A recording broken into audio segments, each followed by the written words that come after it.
Hey everyone, this is Dylan, and today I'll be doing a movie review for you guys. So the movie I'm reviewing today is Bingo Hell. Welcome to day 4 of the 31 days of Halloween. I hope you guys are having a great October so far. So let's talk a little bit about Bingo Hell. Bingo Hell is the newest release in the Welcome to Blumhouse series. This is a partnership with Amazon in which Blumhouse has produced these movies for Amazon. They had the previous 4 were released last year, and this year we're getting a brand new 4 movies coming out. 2 of them have already come out, and 2 of them will be coming out next week. And I'll be doing reviews of all of them. And later today I'll be posting another review of the other movie, Black as Night, that came out paired with this one. So let's talk about what Bingo Hell is about.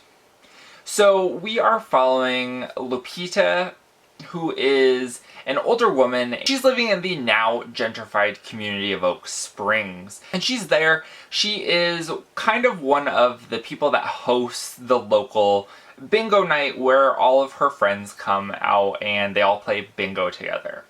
And it's all a good time until the owner of the bingo hall isn't answering anything, and they find out that somebody has bought the bingo hall and is going to be hosting their own bingo games there. And so Lupita is really angry at this and is like, well, we need to talk to Mario, who is the guy who owned the building. And she goes to find Mario and finds out that he has died in a mysterious way.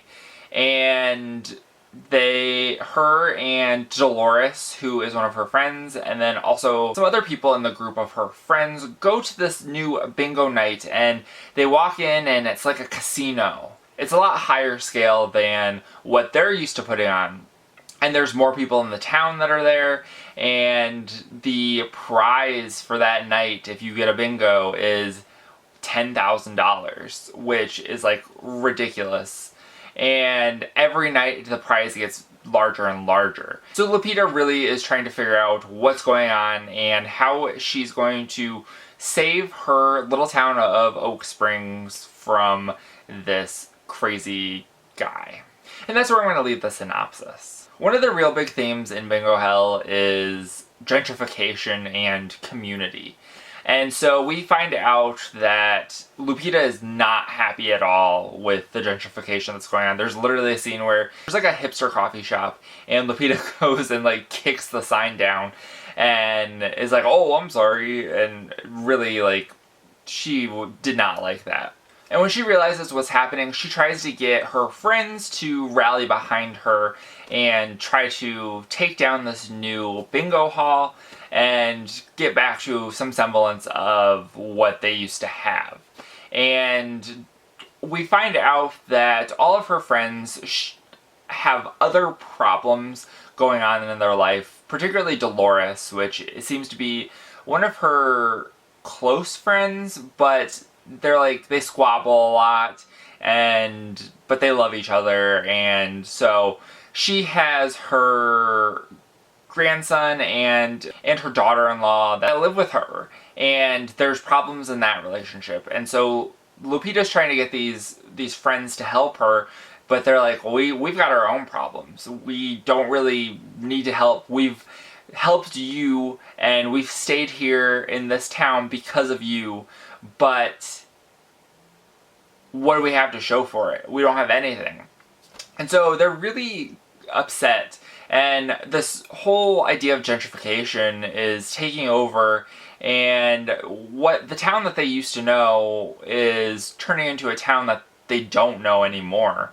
And it's really a really interesting idea, and it's honestly kind of sad. We also have another one of the big themes in this is greed, which has to do with the bingo game and the money that you can win, and being powered more by greed than by wanting to change your community. And I think that that's also, there's like this idea of like corporate greed, by bringing in all of these like hipster places and this new bingo hall, which gives away $100,000 prizes, and it's kind of insane. This movie is also pretty cheesy. There is some very just like what the heck kind of things.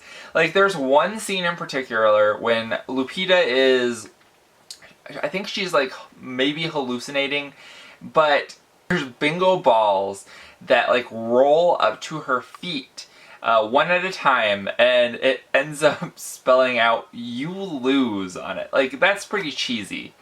There's also some other things revolving around like the deaths, where people that die are having these like hallucinations and they end up doing things in their like hallucination that is just like pretty normal, but then in reality it's killing them. So that's kind of interesting as well. Adriana Barraza, L. Scott Caldwell, and Richard Brake are all really great in this movie. They are, so Adriana is Lupita, and then L. Scott Caldwell is Dolores, and then Richard Brake is Mr. Big, who is like the owner and operator of this new bingo setup. They're all really great. I think that particularly the dynamic between Lupita and Dolores is really the heart and soul of this movie. And then Richard Brake is just having so much fun as Mr. Big, who is really the villain of this. I think that they definitely deserve to be commended for their roles in this. So let's finish off this review with my rating of this movie, which I gave it a 3.5 out of 5. I did find it enjoyable. I did like it. After watching this, I did have some questions still left that I wanted answers for that I didn't feel were adequately described in this movie. So that is kind of the reasons why I rated it a little lower. But that is it for this review. I hope you guys enjoyed. Let me know in the comments down below what you thought of Bingo Hell if you watched it, whether you liked it or you didn't like it, and why. And remember, if you're not already subscribed and you'd like to be, please hit that subscribe button down below and give this video a like if you liked it. Thank you guys for watching and have a great day. Bye.